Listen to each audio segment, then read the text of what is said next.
Untuk kasus Mirasih Tias Endah binti Sirman Widiatmo telah diajukan gugatan perceraian talak ya. Jadi yang mengajukan adalah Raden Muhammad Sujono bin Hasan M. Sujono sebagai pemohon karena jenis perkaranya adalah jenis cerai talak.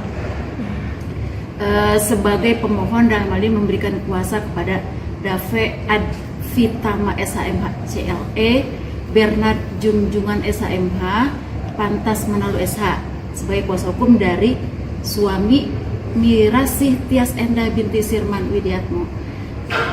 Jenis perkara ini adalah jenis cerai talak yang nomor perkaranya adalah 2663 PDTG 2021 PAJS, didaftarkan di Kepanitiaan Pengadilan Agama Jakarta Selatan tanggal 3 Agustus tahun 2021. Perkara tersebut telah diagendakan penetapan hari sidang pada hari ini tanggal 4 Agustus 2021 dan agenda sidang pertama adalah nanti tanggal 16 Agustus 2021 hari Senin. Ya, lagi. Tuntutannya hanya perceraian aja atau ada yang lain? Suami dari Mirasih Tias Endah tersebut yaitu Raden Muhammad Sujono bin Hasan M. Sujono mengajukan permohonan cerai talak dan pembagian harta bersama. Jadi ada dua jenis perkara secara kumulasi, cerai talak dan pembagian harta bersama. Harta bersamanya apa aja, Bu? Harta bersama di sini masih dalam bentuk benda bergerak, ya, bukan benda tidak bergerak, tapi benda bergerak. Nanti akan kami jelaskan bila perkaranya sudah melalui proses persidangan, insya Allah. Jadi karena ini masih dalam proses, kami jelaskan bahwa jenis perkara tersebut adalah kumulasi antara cerai talak dan pembagian harta bersama. Pernikahan mereka udah berapa lama sih, Bu? Apanya? Pernikahan mereka berapa lama sih, Bu? Pernikahan sudah berlangsung sekitar antara 4 tahun. Jadi pernikahan berlangsung kalau tidak salah ya dilaksanakan pada tahun 2017. Ya kini berarti berlangsung setelah 4 tahun. Bu, ada anak dari pernikahan mereka? Selama ini data yang kami dapatkan dalam perkawinan tersebut belum terdapat atau belum ada nama atau belum ada anak dalam perkawinan tersebut. Bu, alasannya apa, Bu? Kok suami gugat? Untuk perkara yang diajukan tersebut tentu memang punya alasan. Pasti harus punya alasan karena tidak ada perkara yang diajukan tanpa alasan. Alasan antara lain identitas para pihak, baik penggugat maupun tergugat. Terus alasannya karena telah terjadi pernikahan antara kedua belah pihak. Terus selama kurun waktu pernikahan mereka tuh udah ada peristiwa yang terjadi sehingga ada harta yang dihasilkan dalam perkawinan mereka, itu jadi alasannya. Untuk spesifik kami belum bisa memberikan penjelasan karena ini masih dalam masa proses baru pendaftaran kemarin.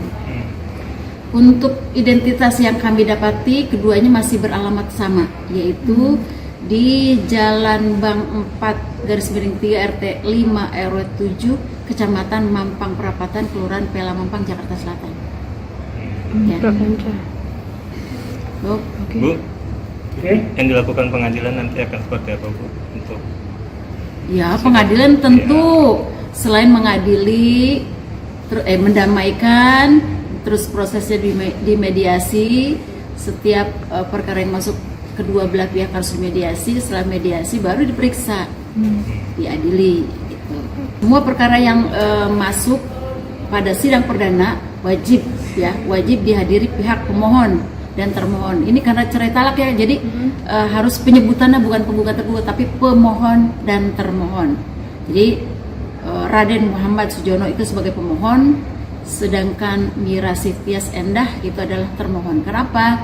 Karena jenis cerai talak itu adalah pemohon meminta diberi izin untuk mengikrarkan talak di depan sidang Pengadilan Agama Jakarta Selatan. Sejauh ini belum bisa kami berikan informasi.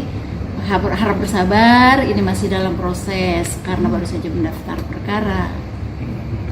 Bu, gugatannya e-court itu? Gugatan diajukan secara e-court. Kemarin terdaftar di Kepanitiaan Pengadilan Jakarta Selatan secara ikut. Mereka pakai kuasa hukum itu nggak ya? Kuasa hukum untuk pihak pemohon tadi yang telah saya sebutkan 3 orang, sedangkan termohon kita lihat nanti apakah dia secara prinsipal menghadiri ataukah dia akan mewakili melalui kuasa hukumnya. Karena ini baru terdaftar, jadi belum bisa kami berikan informasi apakah si termohon atau Mira Sitias Endah akan mengajukan atau akan mengirim kuasa hukum atau secara prinsipal. Karena baru hari ini ditetapkan hari sidangnya, masih mungkin beberapa jam atau hari ke depan akan untuk pihak pemohon secara ikut, tentu pemanggilannya secara ikut ya elektronik, sedangkan termohon dipanggil secara langsung. Itu alasan pemohon sendiri menuntut harta bergerak itu apa ya? Seperti tadi telah saya ungkapkan bahwa memang pasti ada alasan ya.